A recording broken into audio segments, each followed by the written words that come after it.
WWE में कुछ ऐसे मूव्स और एक्शंस होते हैं जिन्हें ठीक तरह से कर पाना बहुत मुश्किल है। ये वो मूव्स हैं जिन्हें परफेक्ट बनाने के लिए बहुत प्रैक्टिस करनी पड़ती है और खुद रेसलर्स भी कभी कभी इन मूव को तब तक 100% एक्यूरेसी के साथ नहीं कर पाते जब तक वो इसे लाइव परफॉर्म ना करें। इन मूव्स में शानदार एथलेटिज्म से लेकर होश उड़ा देने वाली ताकत, दर्द सहने की हिम्मत और आत्मविश्वास की जरूरत होती है।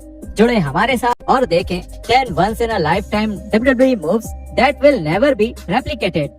Number 8, moonsault into a super kick। NXT Takeover Brooklyn 4 event लोगों को काफी पसंद आया था और इवेंट के कई हाइलाइट्स में से एक था एडम कोल और रिकोशे के बीच का NXT north American title match के दौरान रिकोशे ने एक स्प्रिंगबोर्ड मूनसॉल्ट मारने की कोशिश की और कोल ने इसे एक शानदार सुपर किक मारकर काउंटर किया। इस मूव में गलती करने की कोई गुंजाइश नहीं थी और अगर कोल सिर्फ 1 सेकंड आगे या पीछे होते तो ये एक्शन किसी काम का नहीं होता। कोल अपने किक को परफेक्ट मूवमेंट पर लैंड करने में कामयाब रहे और क्राउड में जान आ गई। Rolling German suplex on Braun Strowman. WrestleMania 39 की पहली रात का दूसरा मैच बहुत ही खास था क्योंकि इसमें 4 टीम्स एक शोकेस मैच में एक दूसरे से लड़ रही थी।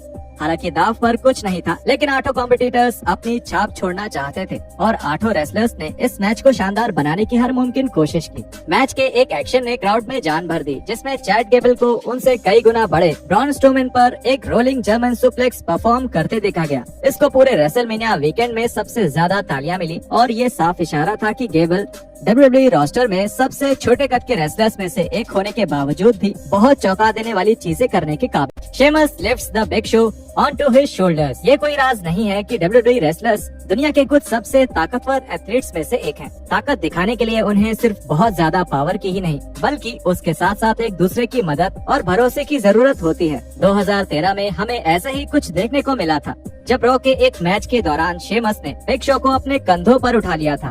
ताकत का ये नजारा होश उड़ा देने वाला था और ये भी नजरअंदाज नहीं किया जा सकता कि बिग शो को शेमस पर कितना भरोसा था कि वो उन्हें सुरक्षित ढंग से उठा लेंगे। फिर शेमस पीछे की ओर गिर गए और ये वो मौका था जहां सब कुछ बिगड़ सकता है, लेकिन शुक्र है ऐसा कुछ नहीं हुआ। Shooting star press into an RKO। अपने शानदार करियर के दौरान रैंडी ऑर्टन ने कुछ ऐसे यादगार RKO मारे हैं जिनकी किसी को उम्मीद नहीं थी और उनमें से सबसे शानदार RKO 2010 में रॉ में देखने को मिला। एवन बॉर्न ऑर्टन को एक शूटिंग स्टार प्रेस मारने जा रहे थे और ऑर्टन ने इसे हवा में ही काउंटर करके एक खतरनाक RKO मार दिया। ये एक्शन बेहतरीन था और फैंस के होश उड़ गए थे क्योंकि उन्हें ये समझ नहीं आ रहा था कि ऑर्टन ने इसे बिना किसी गलती के कैसे परफॉर्म कर दिया। स्पोर्ट्स कीड़ा के एक इंटरव्यू में बॉर्न के मुताबिक 2010 के इस एक्शन ने RKO out of nowhere trend की शुरुआत कर दी। रेसलिंग में सबसे मुश्किल चीज यही है कि हर बार जब आप आते हो तो वहाँ सिर्फ 3 रस्सियों वाली एक रिंग होती है जिसके हर तरफ टर्नबकल्स लगे होते हैं। फैंस को सरप्राइज या शॉक करने के लिए हर बार